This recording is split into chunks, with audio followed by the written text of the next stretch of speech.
ఇప్పుడు ఇదే పాయింట్ మనకి ఇక్కడ చూపిస్తుంది. ఇది వచ్చేసి ప్రోగ్రామ్స్, అంటే మనం ఏదైనా సిస్టంలో ఇన్స్టాల్ చేస్తే ఇక్కడ చూపిస్తాయి అన్ఇన్స్టాల్ ప్రోగ్రామ్స్. ఇక్కడ అడోబ్ ఫోటోషాప్ ఉంది, మనం జస్ట్ క్లిక్ చేస్తే చాలు అన్ఇన్స్టాల్ అయిపోతుంది. డబుల్ క్లిక్ చేస్తే చాలు అన్ఇన్స్టాల్ ఆప్షన్ వచ్చేస్తుంది. ఇక్కడ గ్రేడ్, గిట్, క్రోమ్ అన్నీ ఇక్కడ ఉన్నాయి. మనం ఏది ఇన్స్టాల్ చేసినా ఇక్కడ డబుల్ క్లిక్ చేసి అన్ఇన్స్టాల్ చేసుకోవచ్చు. ప్రోగ్రామ్స్లో ఇక్కడ చూస్తున్నారుగా, ప్రోగ్రామ్స్, అన్ఇన్స్టాల్ రెండు ఉన్నాయి. అన్ఇన్స్టాల్ ప్రోగ్రామ్స్ ఇది. ఇక్కడ క్లాక్ సెట్టింగ్స్ క్రియేట్ చేసుకోవచ్చు. ఇది వచ్చేసి యూజర్ అకౌంట్, ఇదైతే సిస్టమ్ సెక్యూరిటీ, డిఫెండర్ గురించి.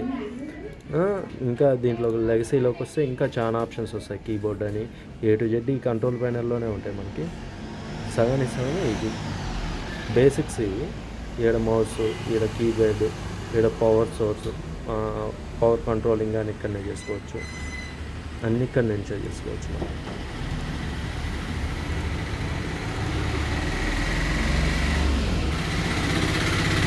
ఇది బేసిక్. ఇంకోటి, మనం ఏదైనా కానీ ఇక్కడ కొన్ని రన్ అవుతుంటాయి యాప్స్ కానీ, ఇంకా మిగతావి కానీ ఇక్కడ కొన్ని రన్ అవుతాయి. ఈ కంటిన్యూగా రన్ అవుతుంటాయి. ఇది నార్మలే, మనం ఆఫ్ చేసుకోవాలన్నా ఆఫ్ చేసుకోవచ్చు. ఇక్కడ వచ్చేసి మనకి సౌండ్ సెట్టింగ్స్, ఇట్లా పోతే యాక్సెసిబిలిటీస్, ఇంజరీ సేవింగ్, లైవ్ క్యాప్చర్, లైటింగ్ మీద అడ్జస్ట్ చేసుకోవచ్చు. Nearby sharing.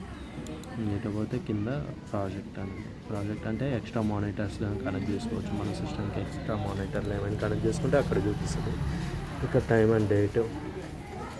ఇట్లా పోతే ఇది ఇంటర్ఫేస్.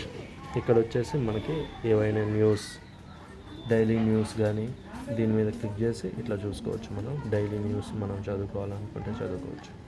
ఇది యాప్ ఇంటర్ఫేస్. ఇది మైక్రోసాఫ్ట్ ఎడ్జ్. ఇది ఫైల్ మేనేజ్మెంట్. మీరు ఫైల్ మేనేజర్లోకి పోవాలంటే డైరెక్ట్ ఇక్కడ క్లిక్ చేసి కానీ వెళ్ళిపోవచ్చు file మేనేజర్లో.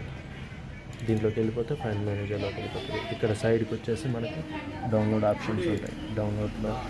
Download options, document, pictures, ఇట్లా పోతే మ్యూజిక్, వీడియోస్ ఇట్లా కానీ చూసుకోవచ్చు మనం. హార్డ్ డిస్క్ ఇక్కడ కానీ ఉంటాయి. ఏ స్టోరేజ్ అంతా ఇది బేసిక్. అర్థమైందా?